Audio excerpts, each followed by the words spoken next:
think the Russians are running a strategic political warfare operation against the United States. What appears to be happening is that they are running an operation to select or influence their preferred candidate to get into the White House.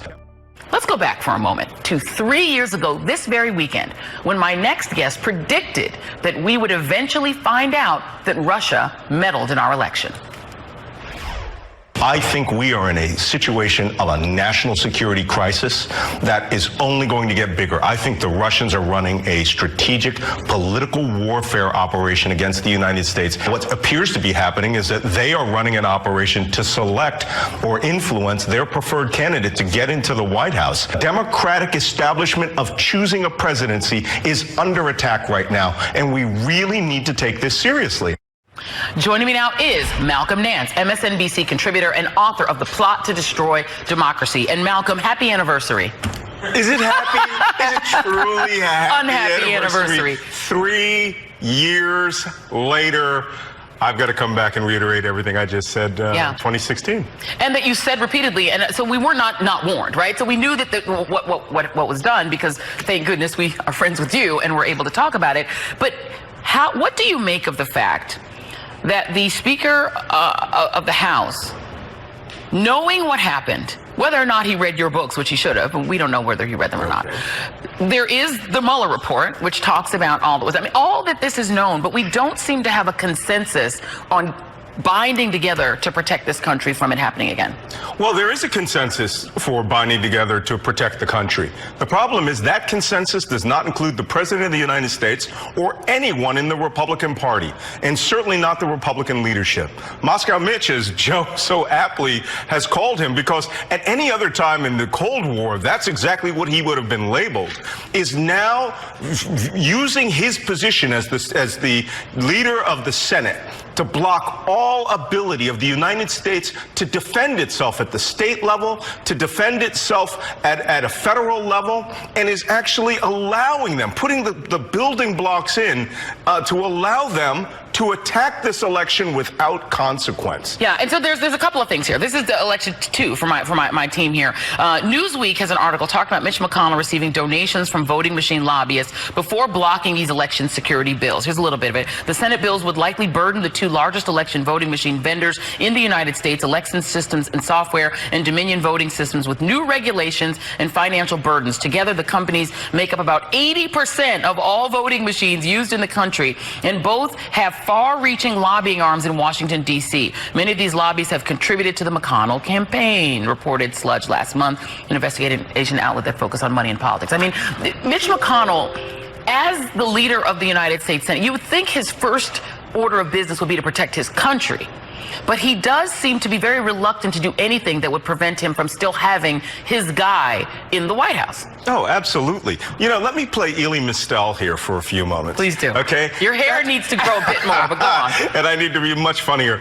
Back in the 70s, remember all those made-for-TV movies where they would show the shadowy group that would essentially be referred to as the man, actually manipulating the giant levers of how people were controlled and what happened in the government? No one ever believed that there was the man. Now we're seeing it. You can actually see the political machinations where one person and a cabal of others are deciding whether American elections from now on or even before will be free and fair. This is not just voter suppression. We may have a circumstance where the electoral process is directly attacked, where foreign actors, whether it's North Korean intelligence, which has a very robust cyber warfare capability, and it's in their interest to keep Donald Trump in office. The Chinese, or again, Vladimir Putin and his entire Russian organ, the Republican Party defends them. They do not stand for the Constitution of the United States. And if they attack this election, it may be the last free and fair election that we go into, which may come out with a corrupt result, which could fracture this nation. Yeah, and to make it even more local for Moscow Mitch, as he was dubbed by our colleague Joe Scarborough, aluminum giant. This is from FoxNews.com, no less. Aluminum giant Rusal has been among Russian companies hit with U.S. sanctions for connections to Russian oligarch Oleg Deripaska. We remember his name from all of this investigation. The U.S. Treasury Department announced in January it was removing Rusal and 2 other companies from its sanctions list, removing them from its sanctions list on the grounds that the companies have reduced Deripaska's direct and indirect shareholding stakes in the 3 companies. So that means we have a Russian company now directly investing in in a Kentucky aluminum mill. So we have Russia now coming in to make some money in this country. We have a leader of the United States Senate who seems more interested in being able to put as many right-wing judges on the courts as possible. So he wants to keep the pen in Donald Trump's hands. Right. So he seems less interested in stopping these kinds of things. Yeah, but you have to understand, these kinds of things work for his base constituency. This is what's amazing about the Republican Party today. The Republican Party are literally commie lovers. Okay? They talk about Democrats being socialists. They love a ex-KGB officer, former communist, and his allies who were all communists who are now dropping money into their districts to buy their politicians. They love Kim Jong-un, a North Korean dictator, communist. They have no problem with doing business on an equal level and allowing emoluments clause violations possibly by Donald Trump's children with China, a communist-run autocracy.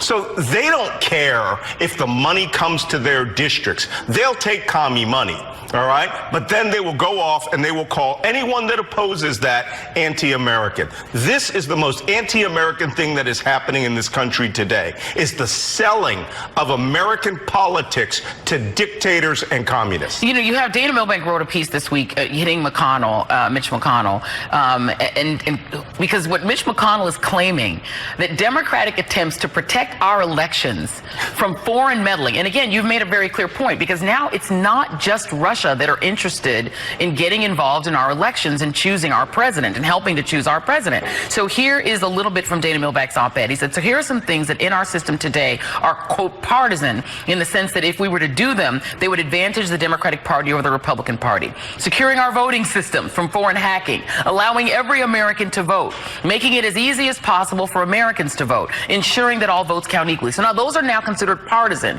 So Mitch McConnell will not allow any of those things to happen. He doesn't want to have fair elections. He'd rather have foreign. What is the explanation for saying he's more concerned about these free and fair elections than he is about foreign influence? Well, actually, your book goes to this point. America is no longer the melting pot that we thought it was, or the club sandwich that many people describe it as. It's now turned into tribes, and we're dealing with pure tribalism now. And the tribe that they represent is the white male tribe. And they say that. I mean, Donald Trump himself, and Fox News almost accidentally the other day came out and said that, you know, this is a matter of the color of the country, and that color is a neutral color.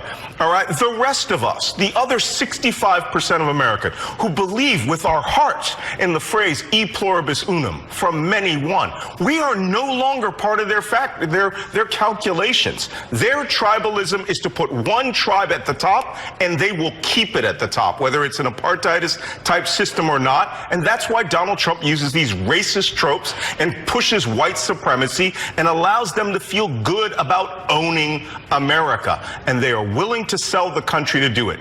I, for one, have defended this nation every second of my life. I will go to my grave defending the Constitution of the United States. But the Constitution is for all of us. It is not for one tribe. It is not for one group.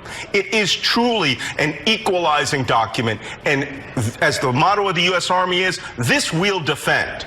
They won't defend it because they no longer believe in it. And let's just do a little scaring is caring, as we like to say.